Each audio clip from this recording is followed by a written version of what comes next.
Hey dostlar, adım Tamara və mən sizi New Yorkdan salamlayıram.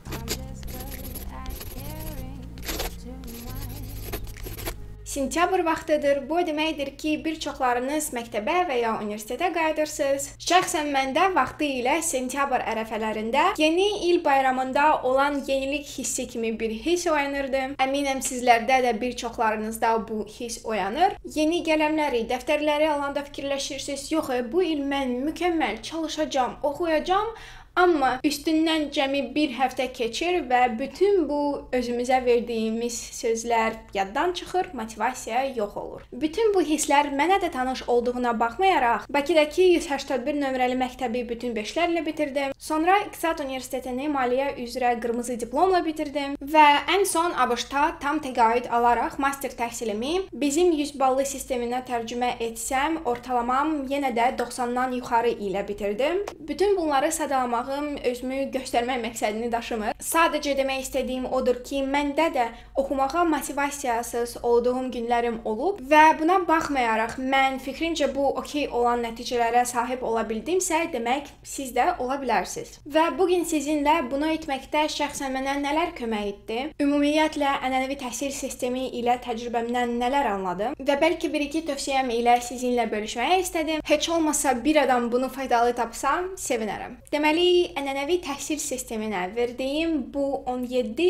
il ərzində bütün öyrəndiklərimi cəmi bir cümlədə deməli olsam, faydalı bilikləri, bacarıqları əldə etmək və yaxşı qiymətlər almaq tamamilə ayrı-ayrı şeylərdir. Birincisi, götürək bu yaxşı qiymətlər məsələsini və ya daimi olaraq necə yaxşı qiymətlər almaq olar sualını. Sizə bir sir deyim, müəllim də bir insandır. Fərqi yoxdur. Hər hansı ölkədə təhsil sistemi nə qədər inkişaf edib, kompüterləşdirilib ya yox, nə qədər ki, qiymətləndirmənin bir hissəsi müəllimlərin əlindədir. Human factor həmişə var, bu deməkdir ki, qiymətlər də subyektiv olacaq. Bu sadəcə insan təbiətidir və belə də olacaq bütün dünyada təhsil sistemi kökündən dəyişməyənə qədər. Bunu öz təhsil təcrübəmdən həm Rusiyada, həm Azərbaycanda, həm ABŞ-da görmüşəm. Öz təcrübəmdən ağlıma gələn axırıncı misal çəkə bilərəm. ABŞ-da master təhsilim biznes üzrə olduğuna baxmayaraq 2 maliyyə üzrə dərs götürməli idim. Deməli, bu dərslər 2 semestr dalbadal idi və hər ikisini eyni müəllim demişdi. Və dediyim kimi, bakalavr təhsilimi maliyyə üzrə qırmızı diplomla bitirdiyim üçün bu dərslər mənə asan başa gəlirdi. Birinci semestrdə, birinci fənnə başlayanda sinifdə qabaq partada əyləşib həmişə dərsə diqqət yetirməyə çalışırdım. Sinifdə diskussiya olanda qatılırdım, yəni aktiv idim. Və bu semestrdə bu fənn üzrə A+, yəni ki 5+ aldım. İkinci semestrdə o biri maliyyə fənni üzrə isə B+, yəni ki 4+ aldım. Halbuki eyni müəllim, eyni maliyyə üzrə artıq bildiyim mövzular və eyni mən idim. Soruşsaz ki, bəs nə dəyişdi? Cavab, mənim dərsə yanaşmam. İkinci semestrdə başım qarışıq idi. Mənə yeganə maraqlı olan dərs oxumaq yox, iş tapmaq idi. Çox stresli olduğum günlərim idi, çünki iş tapmasaydım, universiteti bitirəndən sonra ölkəni tərk etməli məcbur olacaqdım. Yadımdadır ki, mən dərsdə otura-otura telefonumda işlərə ərizələr göndərirdim və mən birinci partada əyləşdiyim üçün müəllim əlbəttə ki, bunu görüb, hətta mənə bir dəfə bu barədə e-maildə bir şikayət də yazmışdı. Nəysə, semestrin axırında son qiymətlərimizin böyük hissəsini təşkil edən imtahan vaxtı gələndə müəllim də bunu yaddan çıxartmayıb. İmtahan qiymətinin bir 20%-ni təşkil edən bir çətin sual var idi. Bu suala cavab tapmaq üçün 2 A4 vərəq qədər uzun, riyazi formalarla dolu həll yazmalıydıq. Cavab isə cəmi bir rəqəm idi və bu məsələ hələ də ürəyimdə qaldığına görə, hələ də yadımdadır, mən yazdığım cavab 92.5311 idi. İmtahanların cavabları çıxanda gördüm ki, müəllim məndən bu cavaba görə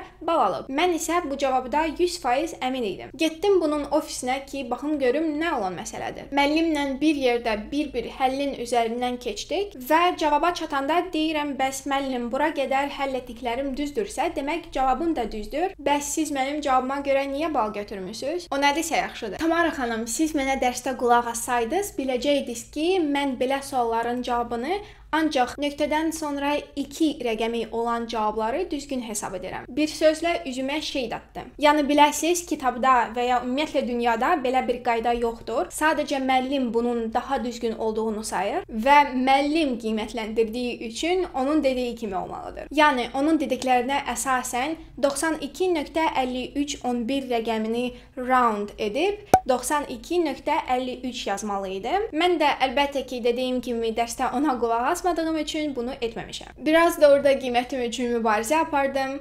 Dedim ki, axı 3 rəqəmindən sonra məsələn 6 və ya 7 rəqəm gəlmir ki, bunu round edəndə 92.54 olsun və mənim cavabım 92.53 ilə başladığına görə düzgün olmasın. Yəni sadəcə axırıncı 2 rəqəmə baxmasaz 92.53 siz istədiyiniz düzgün cavabdır. O da dedi, Tamara xanım, siz mənə dərsdə qulaq assaydınız, biləcəydiniz ki, mən belə sualların cavabını ancaq nöqtədən sonra 2 rəqəmi olan cavabları düzgün sayıram. Mən artıq başa düşdüm ki, orada mənim bildiklərimi yoxlamaq məsələsi deyildi. Fikirləşdim, eybi yox. Buna enerjimi sərf etməyə dəyməz. Sənə halal edirəm, götür ballarımı, mənə lazım deyil. Beləliklə bu müəllim 10.000-də 11 qədər balaca məsələnin üstündə balamı kəsib. Yəni bu misalı gətirməklə demək istədiyim odur ki, fərqi yoxdur. Siz dünyanın hansı ölkəsində, məktəbdəmi, universitetdəmi oxuyursunuz? Balınızı kəsmək istəyən müəllim balınızı kəsəcək. Sizə yaxşı qiymət vermək istəyən isə müəllim sizə yaxşı qiymət verəcək. Bu barədə oturub şikayət etməkdənsə, bununla necə işləmək olar fikirləşməyə tövsiyə edirəm. Soruşsaz ki, bəs Tamara, biz ikincilərin sırasında, yəni müəllimlər yaxşı qiymət vermək istəyən şagirdlərin sırasında necə olaq? Cavab sizin davranışlarınızdadır. Dediyim kimi, müəllim bir insandır. İnsan öz təbiətində nə qədər obyektiv olmağa çalışsa belə subyektivdir. Və bir insanın o birisi barədə, yəni müəllimin şagird barədə fikri necə formalaşır? Şagirdin davranışlarını görəndə. Sizin barədə yaranan bu fikirlərə isə deyərdim ən böyük təsir bəxş etdiyiniz first impression, yəni ilk təəssüratınızdır. Buna görə tövsiyə edirəm ki, xüsusilə də akademik ilin əvvəlində sinifin qabaq partalarında əyləşin, dərslərdə daha fəal olun, dərslərə daimi olaraq hazırlıqlı gəlin və s. Bu məhz semestr ya da akademik ilin əvvəlində çox önəmlidir.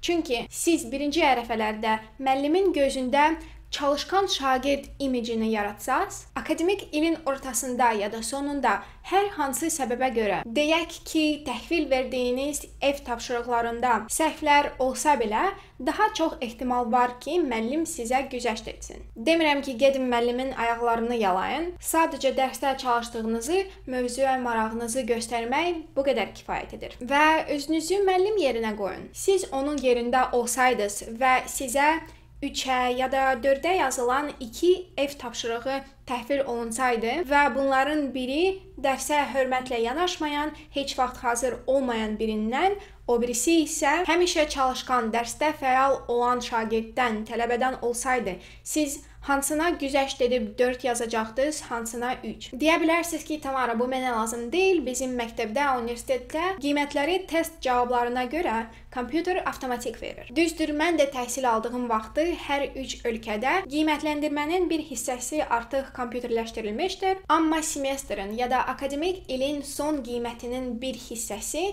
nə qədər balaca olsa belə, hələ də müəllimlərin əlində idi. Odur, ümumilikdə yüksək qiymət almaq istəyirsinizsə, müəllim sizə verdiyi qiymət də yaxşı olmalıdır. Ya da deyək ki, qiymətinizin 100%-ni kompüter versə belə, siz fikirləşməyin ki, ay mən sadəcə uşağam, şagirdəm ya da tələbəyəm, mənə necə təəssürat bəxş etdiyim barədə fikirləşmək lazım deyil. Elə fikirləşməməlisiniz, çünki siz artıq bugündən həyatınızda öz imicinizi qurursunuz. Sabah hardan bilirsiniz hansı zirvələrə çatacaqsınız? Olur, hər dəfə, hər hansı dəftərə, təhvil verdiyiniz işə, vərəqin küncündə öz adınızı qoyanda özünüzdən soruşun ki, mən 10 ildən sonra bu təhvil verdiyim işim üçün utanacam ya yox. Yəni ki, hər işi bacardığınız qədəri ilə keyfiyyətli yerinə yetirin ki, ətrafdakılar və müəllimlər sizin etibarlı, çalışqan birini olduğunu görsün. Fikirləşə bilərsiniz ki, okey, müəllim hissəsini başa düşdüm ki, mənə yaxşı qiymət yazsın, bəs ətrafdakılar, yəni sinif və qrup yoldaşlarım mənim barədə nə fikirləşdikləri nəyimə lazımdır? Bu sizə ona görə lazımdır ki, siz bilmirsiniz bilirsiniz, sabah sinif yoldaşlarınız kim ola bilər? Yeni nəsil sizsiz və sizlər arasında gələcək siyasətçilər,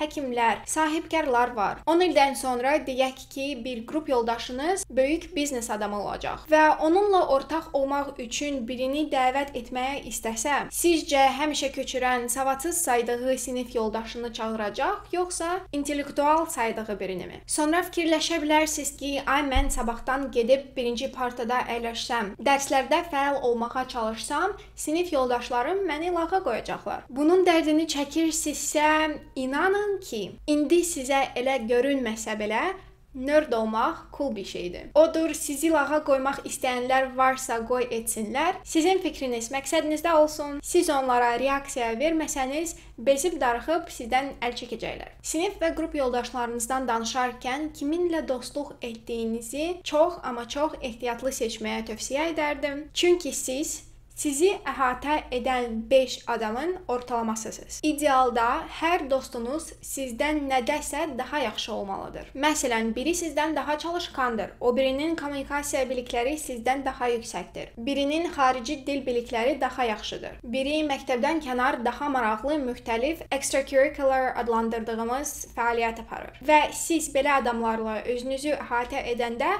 hər gün özünüzün daha yaxşı versiyası olacaqsınız. Amma dediklərimi səhv başa düşməyin. Demirəm ki, gedin ancaq yaxşı qiymətlər alanlarla dost olun ki, sizin də qiymətləriniz yüksək olsun. İnsanın həm xarakterinə, pozitiv xasiyyətlərinə diqqət yetirmək lazımdır. Heç vaxt pis qiymətlər alanlara ya da diplomu, təhsili olmayanlara özünüzdən aşağı baxmayın. Başqa insanları nə qədər yaxşı tanısanız belə, onların bütün həyat şəraitlərini bilmirsiniz. Bəlkə sizdən qat-qat daha savadlı və bacarıqlıdır. Sadəcə oxumağa şəraiti olmayıb. Hətta Google, Facebook kimi böyük şirkətlər belə rəsmi olaraq diplomu işə götürmək üçün tələb etmirlər. Əsaslı təcrübə və bacarıqlara baxırlar. Mən şəxsən inanıram ki, hər rast gəldiyiniz insandan nəsə faydalı bir qabiliyyət, bir bilik öyrənə bilərsiniz. Əgər elə deyilsə və əminliklə deyə bilərsiniz ki, hər istiqamətdə ətrafınızda sizdən yaxşısı yoxdur,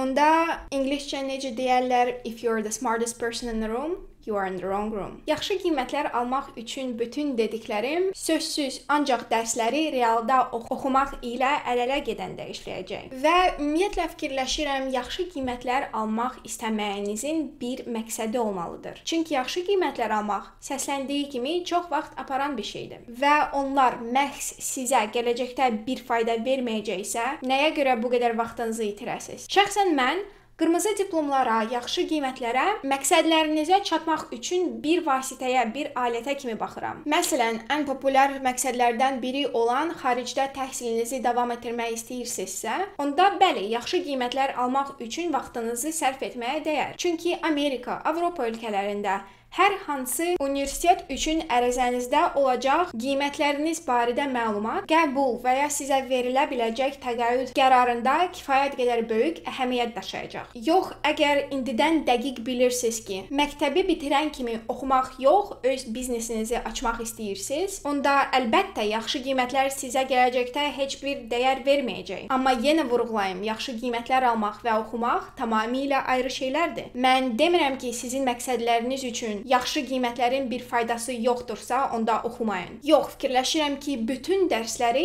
xüsusilə də məktəbdə hamı oxumalıdır. Çünki gələcəyiniz nə olursa olsun, dünya görüşünüzün bir bazası, bir təməlin olmasının həmişə faydası olacaq. Sadəcə, məsələn, dərslərə gündə 5 saat ayırmaqdansa, 3 saat ayırın, qalan 2 saatını isə öz biznesinizi açmaq üçün araşdırmaya ya da məktəbdən sonra biznes xarakterli öz balaca proyektlərə sərf edin. Gələcəyinizə birbaşa təsir göstərəcək bilikləri, təcrübələri qazanın. Yox, əgər heç bir fəaliyyət növünə hələ marağınız formalaşmayıb ya da gələcəyiniz barədə dəqiq məqsədiniz hələ yoxdursa və vaxtınız varsa, niyə də yox? Gedin bu yaxşı qiymətlərin dalınca. Çünki gələcəkdə məqsədləriniz necə dəyişə biləcəyi bilmirsiniz. Əsas demək istədiyim dediyim odur ki, sizin indi ən dəyərli varlığınız vaxtınızdır. Çox xahiş edirəm, bu varlığınızı hansı istiqamətlərə sərf etdiyinizi və necə investisiya etməyinizi ehtiyatla, ağılla seçin ki, biz maliyyədə necə deyirik, ROI-nız yüksək olsun. Nədənsə təhsil barədə danışanda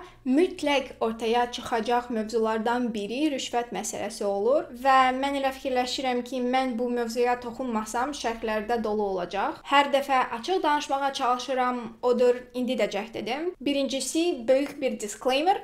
Mənim fikirlərim öz təcrübəm, özüm gördüklərim əsasında formalaşıb. Sizin təcrübəniz və fikirləriniz ayrı ola bilər və bu normaldır. Deməli, dediyim kimi 3 ayrı ölkədə təhsil almışam. Rusiyada rüşvət ilə üzləşməmişəm. Ancaq 5-ci, 6-cı sinifə qədər oxuduğum üçün fikirləşirəm çox balaca idim. Amma eşitdiklərim əsasında deyə bilərəm ki, orada da bəzi universitetlərdə belə şeylərə rast gəlmək olar. ABŞ-da öz təcrübəmdə belə şeylərlə qəti üzləşməmişəm. Burada nəinki rüşvət verdiyin üçün sadəcə parta qonşundan nəsə köçürsən, səni universitetdən qova bilərlər. Amma yenə güman edə bilərəm ki, rüşvət məsələsi var. Çünki 10 ildə bir hansısa universitetdə bir müəllim sadəcə bir tələbədən rüşvət götürdüyünü aşkar olanda, qalmaqala səbəb olan xəbərlər bütün ölkəyə yayılır. Sadəcə burada $100 üçün güzəştə getmirlər, ancaq milyonlar üçün bunu edirlər. Çünki bunlar tutulsa, həm müəllim, həm şagird bu milyonların 10 qatını məhkəmələrdə vəkillər üçün xərc edəcək. O ki, Azərbaycanda bu məsələ ilə təcrübəmə,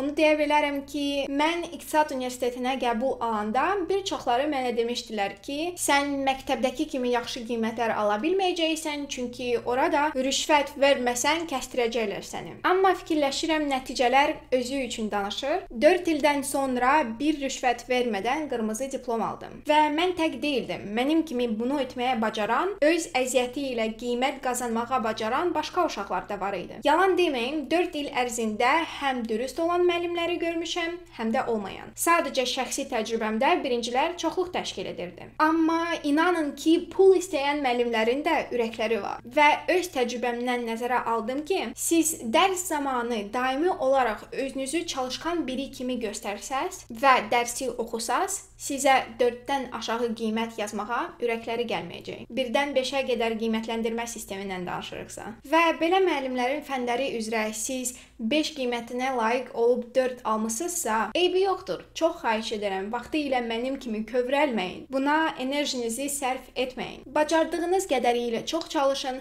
və axırda hansı qiymət aldığınıza baxmayaraq, müəllimi təşəkkür edib yolunuza davam edin. Çünki sizə xaricdə pulsuz təhsil almaq kimi məqsədləriniz üçün yaxşı qiymətlər lazımdırsa belə, gələcəkdə heç kim sizin bir-bir fənlər üzrə qiymətlərinizə baxmayacaq. Ancaq ümumi ortalama balınıza baxacaqlar. Yəni qiymətlərinizin əksəriyyəti 5 ətrafındadırsa, o, nə bilim, informatika üzrə 4-ün heç bir əhəmiyyəti olmayacaq. Çünki ortalamanız yüksək olacaq. Yenə də vurğulayım, mən heç bir ölkələri və təhsil sistemlərini burada pisləmirəm, sadəcə öz təcrübəmi paylaşıram. Şəxsən mən ümumilikdə Azərbaycanda aldığım təhsilim ilə razıyam. Sözsüz daha yaxşı ola bilərdi və inkişaf oluna bilinən bir sıra məqam var, amma heç bir ölkədə təhsil sistemi ideal deyil. Ən inkişaf edən saydığımız Avropa ölkələrində, ABŞ-da belə öz təhsil sistemləri ilə öz problemləri var. O ki qaldı faydalı biliklərə, bacarıqlara, bunları yaxşı qiymətləri almaqdan ona görə ayırıram ki, mən şəxsən fikirləşmirəm ki, yaxşı qiymətlər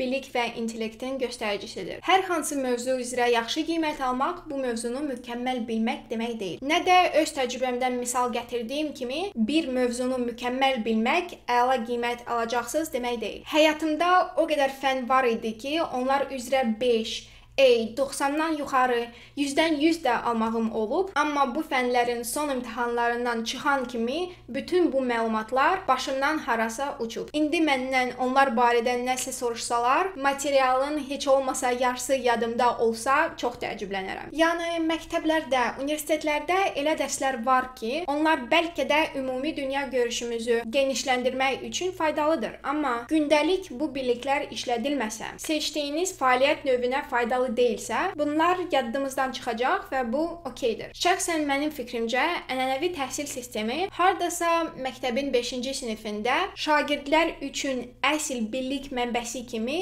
öz fəaliyyətini qurtarır. Bizə oxumaq və saymaq üçün bütün əsasları verəndən sonra. Fikrimcə, saysız pulsuz kitabxanalar olan, interneti olan, hər hansı istədiyimiz məlumatı əldə etmək üçün hər birimizin əlində heç olmasa bir cihazı olan dövrdə məktəb və universitetlər bizə dünyaya baxmaq üçün bir çərçivə verə bilərlər. Siz bu çərçivəni məktəbdən kənar real həyatda məhz sizin üçün faydalı olan əsl bilikləri və bacarıqları əldə etmək üçün necə istifadə edəcəksiniz ya etməyəcəksiniz artıq özünüzdən asılıdır. Bugünlük bu qədər. Bu kimi danışaq videoları xoşunuza gəlirsə və mənə YouTube-un alqoritmi ilə döyüşdə kömək etmək üçün bu videonu bəyənin. Kanalımda birinci dəfə idisə abunə olun və gələcək videoları qaçırmamaq üçün bildiriş düyməsini də basın. Və ən əsası, bugün gülümsəməyi unutmayın.